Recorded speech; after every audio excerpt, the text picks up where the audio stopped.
I'm not a very good welder. I can stick weld and oxygen acetylene weld better than MIG. MIG still has escaped me. I wanted to share the welding on the brackets here for this 49er with you guys. And I'm not being critical, but I guess mine's a little bit better than that. What's really strange, I just noticed, I don't know if you can see it or not, the engine is sitting sideways. The back of the engine is in that direction, and the front of the engine is in this direction in relationship to the car. So I assume, since the transmission and everything is bolted up, that when they put it in, they got the transmission mount off center, twisted the whole assembly toward the driver's side, and maybe that's what broke the motor mount on the passenger side. Let's take a look at it. I mentioned earlier I didn't want to be critical of another man's work. I've changed my mind. You guys got to see this. This is unbelievable. And I'm going to move the camera around, so it's going to be a little bit jerky here. There's the motor mount right here. This is the rubber that's supposed to be up inside the mount. And on the frame mount, if I can get it up in there, you can see I can put my hand completely under it. And of course on this end it's just hanging out in space. So it's got one attaching point right back there with a little bubble gum weld and nothing else. Man, that's some great work.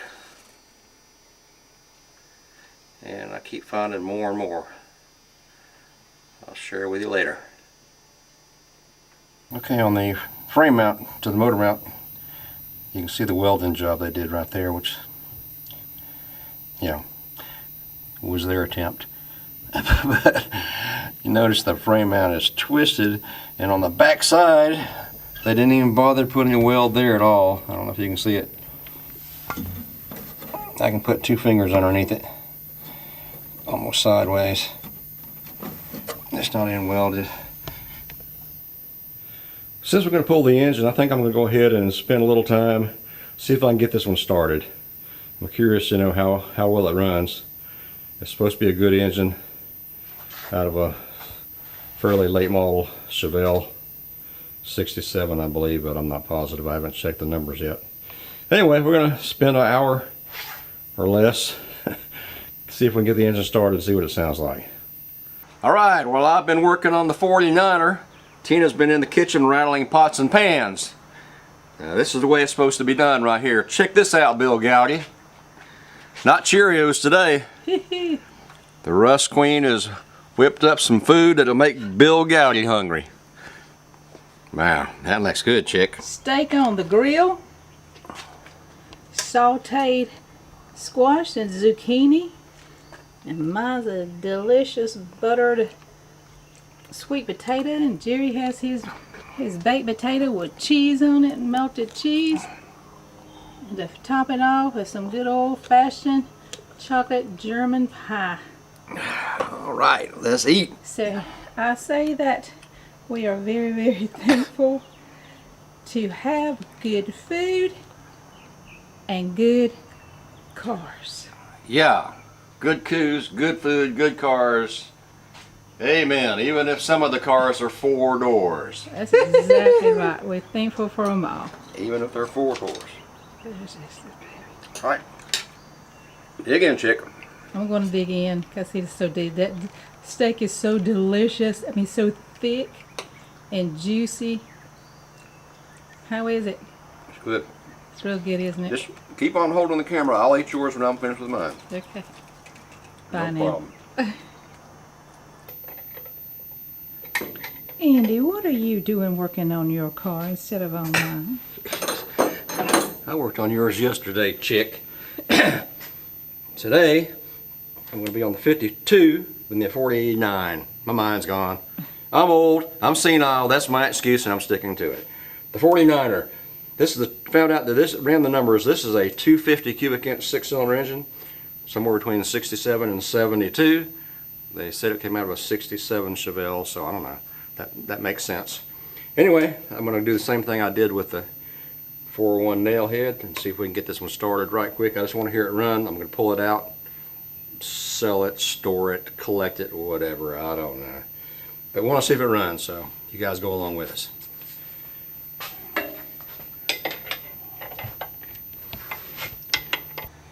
Okay. I think we're ready to give this thing a try. I don't know. I've made a jumper wire to remote starter switch to crank it. I'm going to run a hot wire straight to the coil, run 12 volts to it for starting. We'll give it a little splash of gas in the carburetor. Hook up the ignition.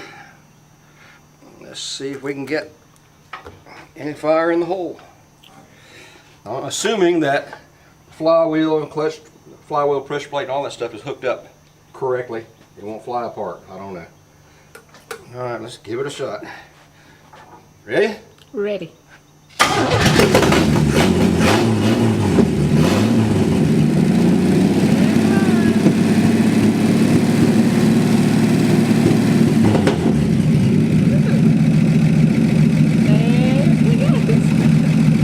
That's good. Well,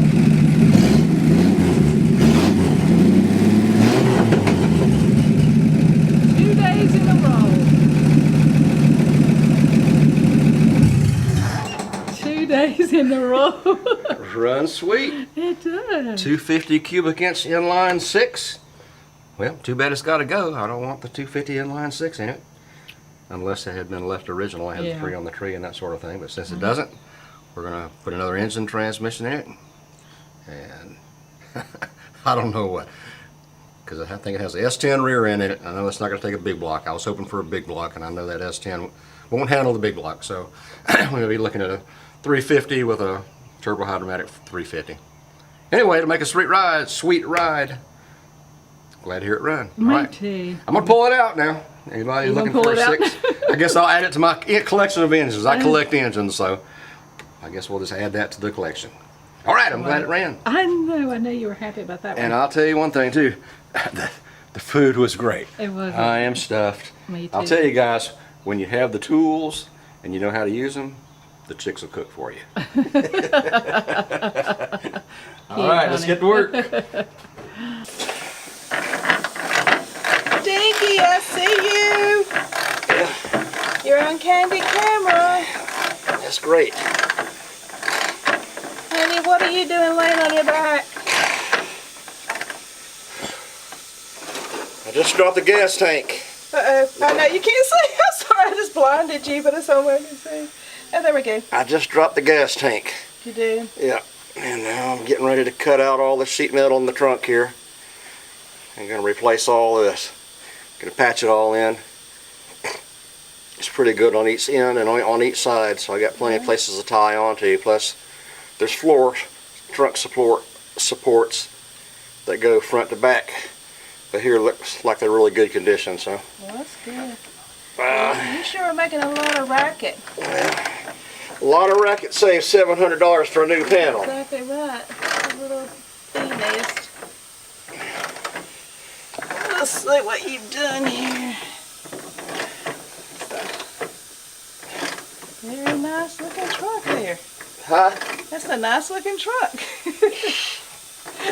Is that your own special design? And the frame under here and everything looks great. Well, let me see if I can find you. Peeling off a little of this undercoating. Yeah. It's still got paint. Well, The paint underneath it is as solid as it can be. well, It's just where it settled in areas water settled where it leaked. Like in this trunk. well, you know you don't have a mask on. Yeah, I'm not creating any dust, chick. Well, I smell dust. I'll go smell it somewhere else. I'm busy. Well, I'm in the trunk, and you're under the trunk. This must be the truck day. I guess so. Well, that's the way it goes. Glad to be back in the shops, all I can say. I know, you were gone for a week. Weeks, 3 weeks, and a week gone totally, and 7 days a week. I know. 7 days a week working, so. Tired of working by myself. Well, it's been a long time since I've been out here, so. I'm glad to have you back. So are the cars. Hey, we appreciate you guys stopping in. It's been about 7 or 8 weeks since I've had a chance to get in the shop. Yeah, at least that. We're buried at work. Now, honestly, one weekend I went and played. Bo and I went and looked for some gold. We had access to over 1,000 acres. There was 150 some odd documented gold mines within about a 5-mile radius of this place. One of the roads was right off a road called Gold Mine Road. We're actually down in Georgia. And we worked our butts off. 3 creeks, over 1,000 acres, only about 4 or 5 fly poop specks. So we're back in the shop anyway today. I've been cutting out floor. I started to get back on the trunk here on the 49er. Been cutting out some floor pieces. I've got a little patch panel here I made. I was going to buy a new floor, a new trunk floor, but it's over $700, and that's just a little too much for me. So I've made a patch panel. It's got some funky little curves and things in it. We're going to put some patch panel pieces in, like so.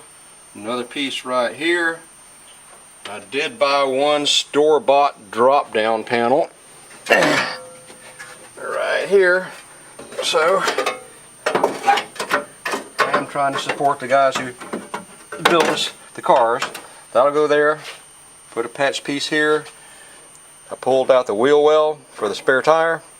It's got a few holes in it. I'm going to replace it. That's $100 and some odd, so I'm going to just go ahead and replace it. And then we'll start patching back this way. Try to make the trunk look reasonably nice when it's finished.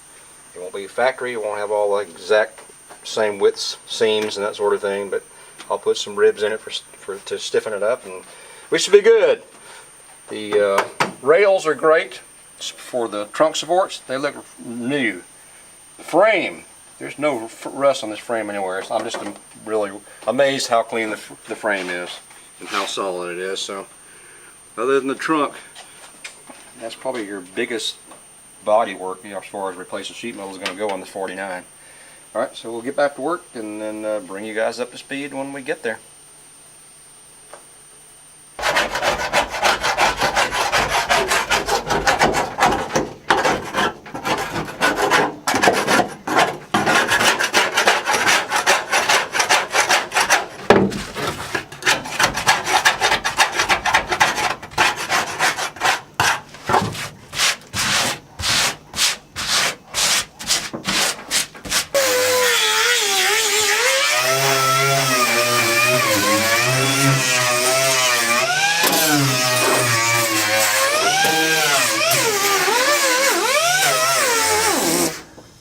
What in the world are you doing to get so dirty?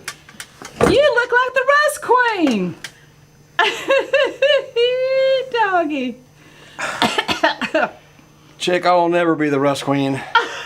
Ever. Why not? You can have your job forever. Uh-huh. Your job is secure forever. Got that. I don't want your job. I owe you. Okay. I owe you. You did my Javelin. You did my Nova. I owe you. Yeah, and then I did my 2 cars, like the Oldsmobile and the Buick. Well, the whole entire thing. Then put primer on it. Yeah. Now you know how I feel. People, let me tell you, I told him when he got this 49, he was going to do it himself so he could see exactly what I had to go through. Now let me tell you, this is what he said. He's not going to do a thorough job like me. He's not going to do a Rust Queen thorough job. You're going to do what now? Tell him what you're going to do. How are you going to do it? I'm going to get what I can fairly easy and probably hit it with a rust converter. So you're not going to do a rust-free car, huh? Cover it all with rust converter. I'm not going to be the Rust Queen. See there? You're just not as tough as I am. I tell you what, I could go in here and knock this thing out of me. It might take me a month, but by George, it'll come out rust-free. I can assure you that much. I'll do the acid and everything else, but you're not going to do No acid. I'm allergic to acid. I'm allergic to rust. Yep. I have to clean I'm not up. used to seeing you this dirty. Well, that's because I represent management. You represent labor. I represent management. Oh, well, I tell you what, you've been going at it all day. Let me go just take a quick look at what you did. See if it looks any better. Oh, brother, it better look better than what it did. Oh, well, not that we can see. It's too dark. It's too dark. All the lights are off. Well, as you can see, it's nothing magnificent.